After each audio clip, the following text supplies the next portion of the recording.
Oh yeah, please. Yeah, he's the best. He's like, you just sit. You got this from Portland, didn't you?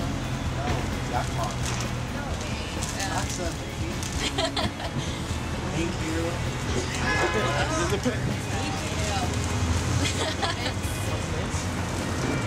Come on, they're good. You know you want some. I'll have more. Where'd they go?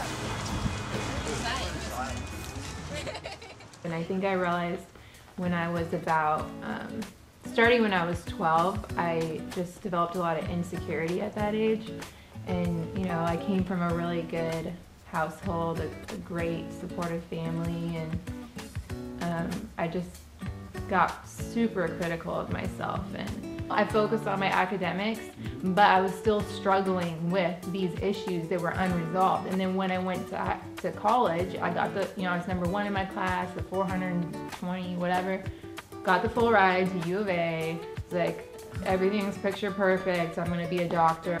I got there, I only lasted a couple months and ended up just having a total breakdown. I'm like, I can't do that. I just wanted to die every day, like I said. My life was completely not functional at all. Couldn't do anything. And so that drove me just to complete impulsiveness, just reckless behavior. So then that's what I found out about this program. It was a residential treatment facility in Nashville, Tennessee. So I lived there with about 40 other girls for 9 months. And that was in '07. Turned 22.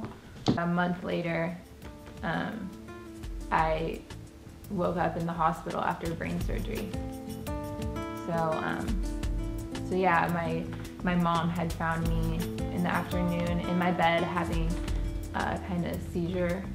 So she found me and they took me in, like, I was non-responsive, they had to intubate me, and they took me in, gave me an MRI, had an emergency brain surgery the next day, and found out I had about a lemon-sized tumor in my right frontal lobe. So yeah, I had my first brain surgery in February of 2008, and then I had my second later that year in December of 2008. And then just last summer, as I was kind of starting to feel better and make some plans for the future, found out that the cancer had spread to my the left side of my brain, which is inoperable. It's also in the corpus callosum, and that's inoperable. And there's, you know, more tumor just around the resection cavity and also below that. And then there's another spot that's about an inch or so in diameter. So we did radiation to treat that as best we could last summer. So I went through a full cycle of that. And yeah. So here we are. This is my my radiation bed. We'll just come and lay down here, just like this, and they would screw me to the table like this. So 6 minutes on the table. Okay, yes, my man Keith, and this is it.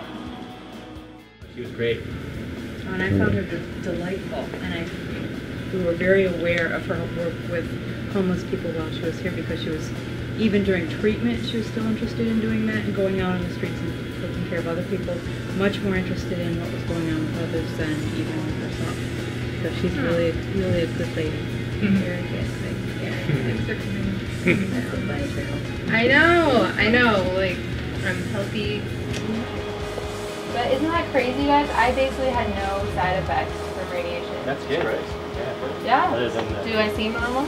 Yeah. My hair grew back. Yeah. Yeah. I can't think. Oh, I'm still drinking like 150 ounces of water a day. I felt amazing. I was like Energizer Bunny, right? And yeah. But I think you're the Energizer Bunny to begin with. No. I think radiation helped me, actually. Yes, actually, I think everybody should get radiation once in their life. So, very happy with the treatment I received here. But I think it was also neat that you have this other interest helping other people, and that helped focus you and doing something else besides just dealing with your tumor, and I think that actually made a big difference.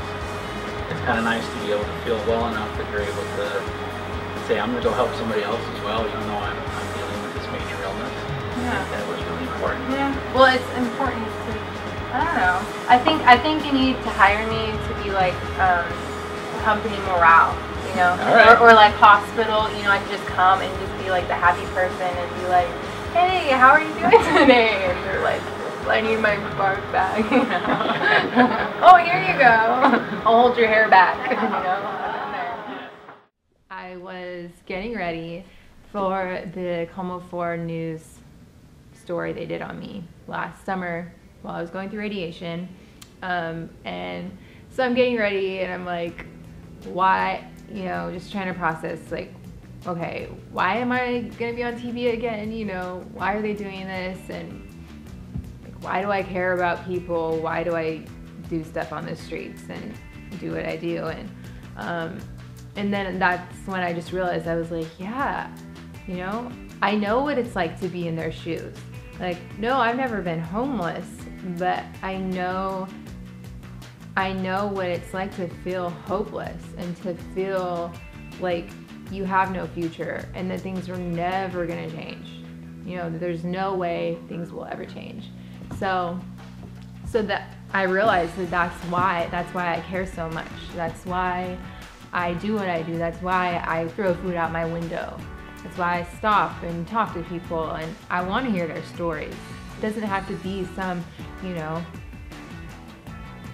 crazy thing I'm doing, you know, even if I'm just talking to people, handing out food or whatever, like maybe just me actually having a conversation with them. I don't know if it changed their life in some way.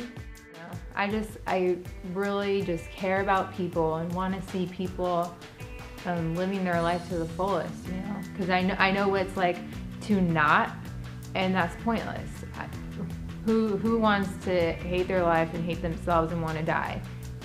Anyways, that's why I'm passionate about the work that I do on the streets or the people that I associate myself with. I just really, this is where I'm trying to... Okay, cut.